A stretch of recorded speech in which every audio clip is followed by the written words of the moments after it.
like putting gasoline on a fire. So it's not really the curveball that causes arm problems with Little League or whatever age you're coaching the curveball. The curveball is pretty much thrown, I wouldn't say pretty much, it is thrown like a football. And with that, the arm is in a good slot, the arm's in a good position, and we don't see a lot of football guys that are getting arm injuries for throwing a football. So I can prove that and show that when we get into more of the mechanics of a curveball. But for today's purpose in this section, we're talking about shaping pitches and shaping the curveball.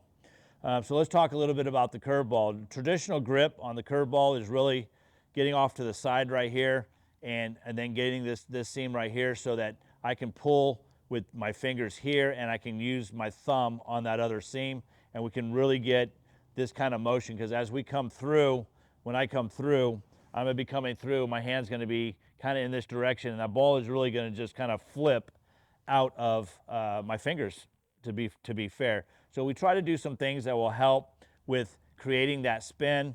One of the things that we always like to have the kids kind of like snap your fingers and just spin the ball. Just this little drill right here gives a lot of people a lot of fits. They can't do it. They can't snap their fingers and get a tight spin on the ball. So that's one thing that we do, is just work on snapping the ball and getting a nice tight spin.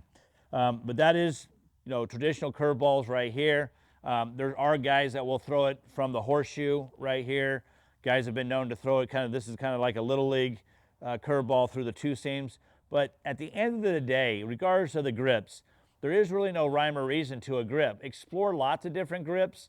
Find out what works for you. Some guys like to throw the curveball and they like to knuckle it, all right? So we're going to knuckle the ball to throw that curveball, because really we want to get this finger out of the way. We want the pressure to be down here in these ring finger and middle finger and in through the thumb. That's where we want that pressure to be. We don't really want it to be on this first finger, so this just kind of lays on top, or some guys will just get it out of the way altogether and they'll knuckle the ball to be able to throw that curveball. Again, explore the things that work for you. Don't give up on it. Keep going, trying different things, because you never know when something's going to stick and hit, and then you're off to the races. One of the things that we do to learn the spin are a couple of things, and I got a couple training aids here